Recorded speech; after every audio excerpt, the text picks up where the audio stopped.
So just I have a clients all over Bay Area. So if you ask what changed since the last month, nothing changed really. So and yeah, I just submitted today an offer for Newark home, which was home not in a really good school area. It's a good square footage, and they had four offers actually, which is pretty good for the house with not many. I mean, like not a good schools. What So kind of and school district do they have? Five and uh, six? even less probably 4, 5. Oh, Yeah, and four offers. I mean, like that's a pretty good amount of offers, and they've been very strong offers. Um, Also, I've been submitting today for Danville, and there is like 2 units in Danville which are priced at 749, and these units in community on Tasahara Road, they have foundation issues, right? So every unit has 52K assessment, so basically, every unit in this community, 150 homes, they have to pay 52K as an assessment. And still, these 2 units, each of them had about 100 showings, right? And I had a client whom I submitted, we actually submitted 70K above asking price for this unit. And of course, we got, I mean, like, we lost because no response. And I is that think in Danville? You said? in Danville, yes. And I had another client who wanted to submit with me, but they didn't because I already represented another client for this unit. So just imagine the cheapest Danville community units like townhomes with a foundation issue, and they had like 100 showings, and then we bid at 70K above, and we still lost it. So I think it's going to go for 850 or maybe even higher. Is that a So condominium? it's a townhouse, but Townhouse. like it's a townhouse with a foundation issue, right? Like it's not a Yeah. regular townhouse. So and still there is like 100 showings for each of these units, right? And of course I mean, like I expected to have a bidding war because in Danville to get a townhouse of this square feet and get it like under 1 mil, it's really hard. So yes, we are still in a bidding wars. The same thing in San Jose. You know, like my clients just called me and they saw a house listed at 1 million, and it was in a not a good school area, right? It's closer to, it's between a little bit above Cambrian, but it's like not. I can't name the area, but I know it on the map. So schools are not good. Just so the house was listed at 1 million. They didn't have a due date. I called them, and my client wanted to put 100K on top, non-contingent. But I called the agent and I said, "Do you have anything at 1 million, like one?" And she said, "Well, I have four above 1 million, 1.5." And I'm like, "Okay, so we just didn't even submit, right? Because Mm-hmm. we didn't have a chance."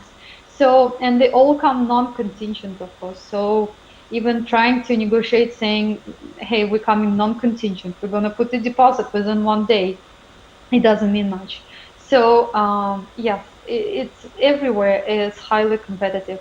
And I have never seen even like one house. Actually, yes, I had.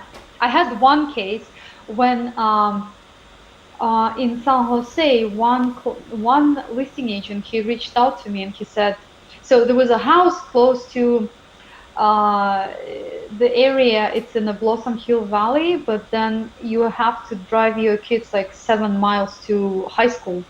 You have to drive them in a car, right? So, and I know why this house didn't get multiple offers. So they reached out to me and they said, "Hey, we have one offer. Is your client willing to submit?" And I said no, because my client will have to drive their kids like what, 7 miles to high school, and they're not willing to do that. So yes, some houses occasionally you would see not to have multiple offers, but majority they will have multiple offers, especially In if the this house has. market, Other Yes. than this one that did not have multiple offer, did you see any other listings that did not have multiple offer? No, no, no. And you know what? Actually, you know what? Right now, what I'm doing, even before submitting, I'm just honestly talking to the agents. I'm calling them and I saying, "Hey, do you have 1.1?" They would say no, or they would say, "Yes, we have above 1.1, closer to 1.2," right? So and then they will let me know if I should submit because I tell them straight away. I say like, hey, my clients want to submit at 1.1 and they're coming non-contingent. Do we have a chance or no? And they tell me right away no. So and I'm not even worrying about like submitting because if my like agent assures me that there is like already 5 or 7 offers above 1.1, yeah, we're just moving on to the next one. And like if there is a chance we submit. Mm. Got it. And yes, it's very hard, but it's doable. I actually just got my offer accepted in a Newark home, and so it's up to my buyers to decide if they want it. How much We was that came, one? okay, we came at 1.3 cash, and today the agent actually he texted me and he said he had 1.325 loan, right? But it was non-contingent, and the sellers decided to go with our offer. So yeah, just because it was cash. So Yeah, right. That's uh, awesome. mhm. Yeah, it's hard for the buyers, but it's doable, right? And it's doable with loans. As I always say to my buyers, you just don't stop. You keep submitting, and your house will come and you just have to wait for the right house. Mm. Okay, excellent. So let me quickly ask you. Mhm. I know you've been very, very busy lately. Mhm. What are the buyers' sentiments right now? Are they still pretty gung ho? Are they pretty depressed?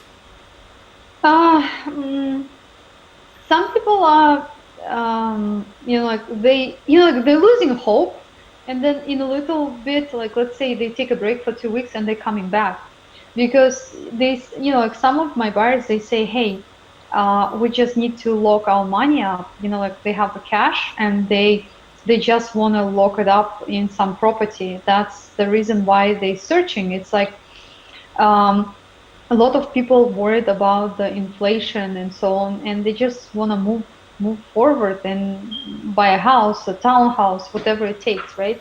So Mm-hmm. that's yeah. Some of them are.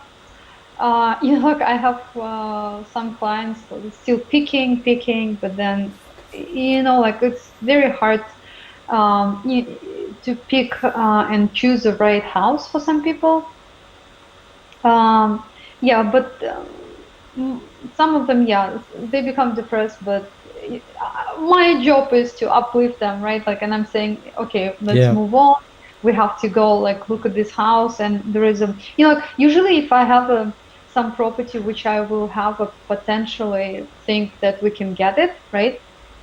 I will send it to them and I say like, hey, do you like it? We have some room to get into the house. Do you want to try? And they would say like, yes. A lot of my clients, like some of them are on standby, right? Like they just waiting, waiting for what I'm not sure, but yes, I think the prices are growing, and I don't know where. I mean, like I think they're gonna keep growing this year if we're gonna Yeah, go like that. sounds like the situation is pretty much the same as month before. Well, Yes. thank you for your input. Yeah. What's your So. opinion on the outlook for the next 6 months for the real estate market in your area? Well, I think we're gonna go only to grow, and the prices are gonna grow. It's not gonna go down definitely. So my only hope was, for some reason, like I was thinking, maybe some people will leave to like for vacation or go and visit families, right? Like in the country. So that will probably ease it a little bit, but still, like it's not easy if out of 15 offers, 5 would be missing. It's still going to be not enough, right? So we are going to be in bidding war, and we're going to only grow. So I don't see any potential or anything which will indicate the slowdown of the market. There is a lots Okay. of buyers, lots of buyers. All right. Thank you, Lily.